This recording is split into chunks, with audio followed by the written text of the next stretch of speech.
Assalamualaikum warahmatullahi wabarakatuh. Kembali lagi bersama saya Husein Ja'far Al-Hadar di serial kuliah moderasi beragama.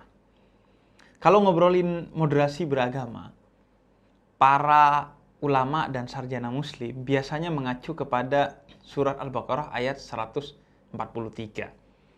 Bismillahirrahmanirrahim. Wa kadzalika ja'alnakum ummatan wasatan litakunu syuhada 'alan nas ila akhiril ayat. Di ayat itu paling tidak ada 3 hal yang penting untuk kita garis bawahi. Yang pertama adalah ummatan yang menjadi objek pembicaraan dalam ayat itu, yakni umat.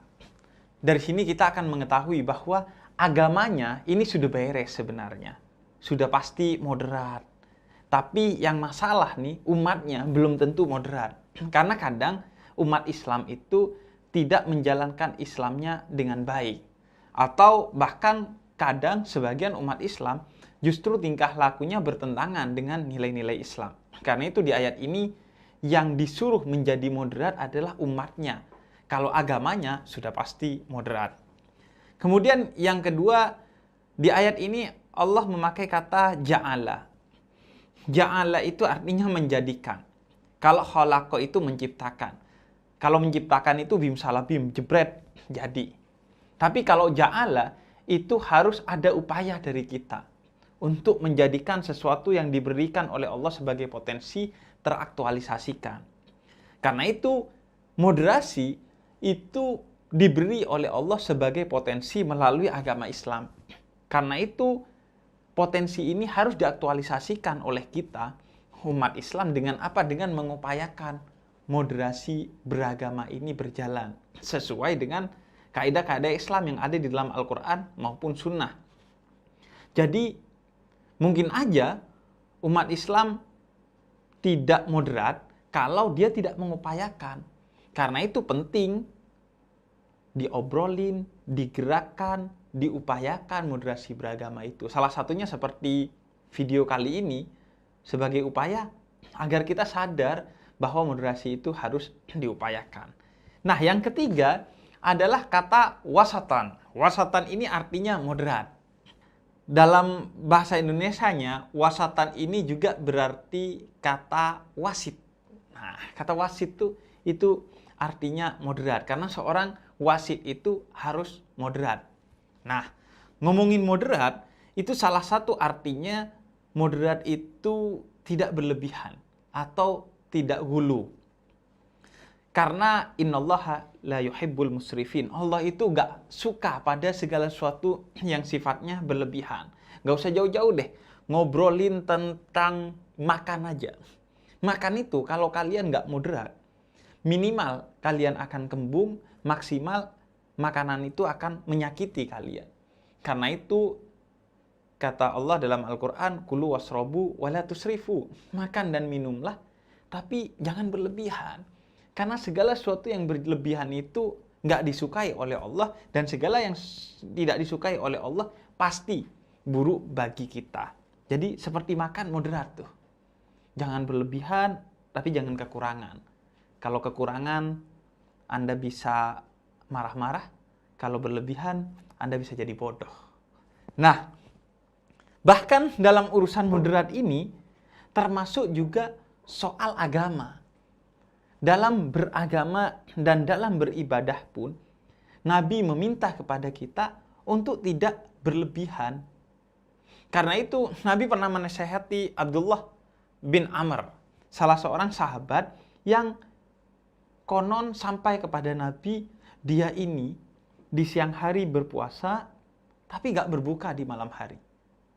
Dan dia ini sholat malam tanpa tidur. Bayangin, berpuasa tanpa berbuka. Bukan imannya yang naik, asam lambungnya yang naik kayaknya. Dan bayangin juga, sholat malam tanpa tidur.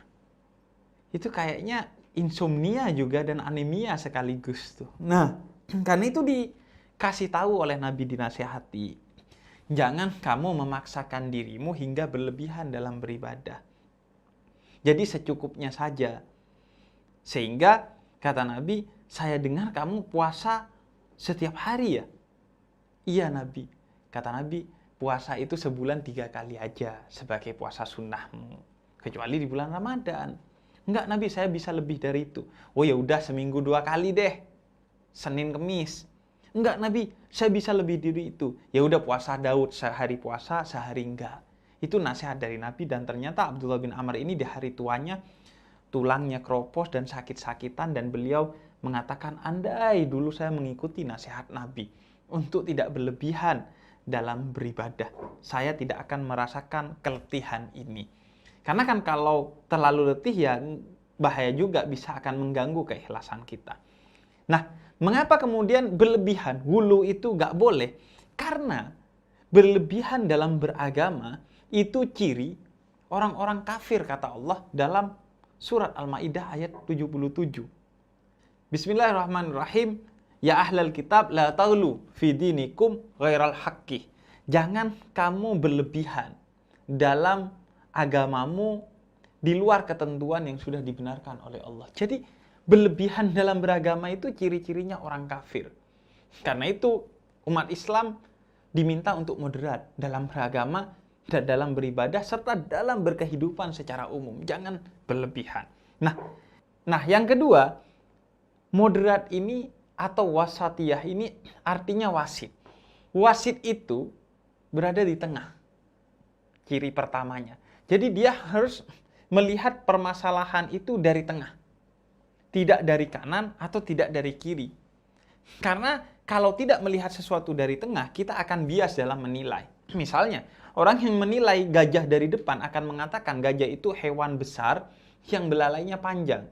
Orang yang menilai gajah dari belakang akan menilai gajah itu hewan besar yang ekornya panjang. Dan dua orang ini bisa berbeda pendapat hingga bertengkar tentang gajah apanya yang panjang.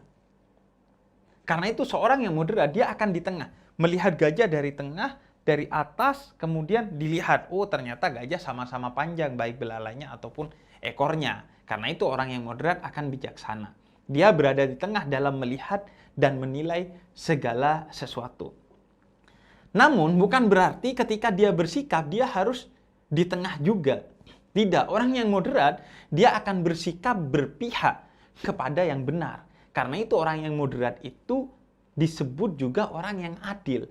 Adil itu bukan berarti sama dalam bersikap. Adil itu artinya proporsional dalam bersikap. Ketika kamu melihat dari tengah, kemudian kebenaran ada di kanan, kesalahan ada di kiri, maka tugasmu pergi ke kanan untuk berpihak orang yang benar dan menjauhi orang yang salah. Itulah moderat. Jadi, sama seperti ketika kamu mau membelikan kakakmu dan adikmu baju, maka kakakmu kamu belikan baju ukuran XL misalnya, adikmu kamu belikan baju ukuran M. Bukan berarti, wah saya mau adil, dua-duanya saya belikan XL. Itu masalah lagi bagi adikmu. Atau dua-duanya saya belikan M, masalah bagi kakakmu. Adil artinya menempatkan sesuatu pada tempatnya. Nah, moderat salah satu maknanya juga adalah adil. Dia bersikap kepada yang benar, tapi terhadap yang salah, dia menasihati dengan baik. Dia tidak sampai berlebihan, tidak sampai kemudian bersikap keras kepada mereka, mencaci maki dan lain sebagainya. Kepada yang benar pun dia bersikap proporsional. Dalam hal ini saya berpihak kepada kamu karena kebenaranmu. Mungkin dalam hal lain ketika kamu salah saya akan menegur kamu. Karena manusia kadang dia benar, kadang dia salah. Tidak ada yang selamanya dia benar atau selamanya dia salah. Nah, yang juga penting untuk digarisbawahi, di sana Allah katakan alan nas. Kamu harus berdiri di atas manusia. Ala di sini menurut para mufassir itu ala isti'la. Artinya orang yang moderat itu dia harus punya ketinggian moral dan kebesaran hati untuk menilainya. Sehingga ketika dia menilai, dia bisa fair dalam menilai karena dia sudah memiliki ketinggian moral. Dia gak bisa digoyangkan oleh kepentingan-kepentingan apapun karena secara moral dia sudah bijaksana, sudah baik, sudah tinggi. Dia juga harus memiliki kebesaran hati untuk mengatakan salah meskipun itu temannya dia dan mengatakan benar meskipun itu bukan bagian dari dia. Nah, itulah moderat, seperti seorang wasit yang berada di tengah, menilai segala sesuatunya secara utuh dan bersikap secara proporsional, secara adil. Sehingga orang yang moderat, dia akan menjadi seorang yang bijaksana. Beragama juga seperti itu. Agama menghendaki kita menjadi orang yang bijaksana dengan tidak berlebihan dalam segala sesuatunya. Wassalamualaikum warahmatullahi wabarakatuh.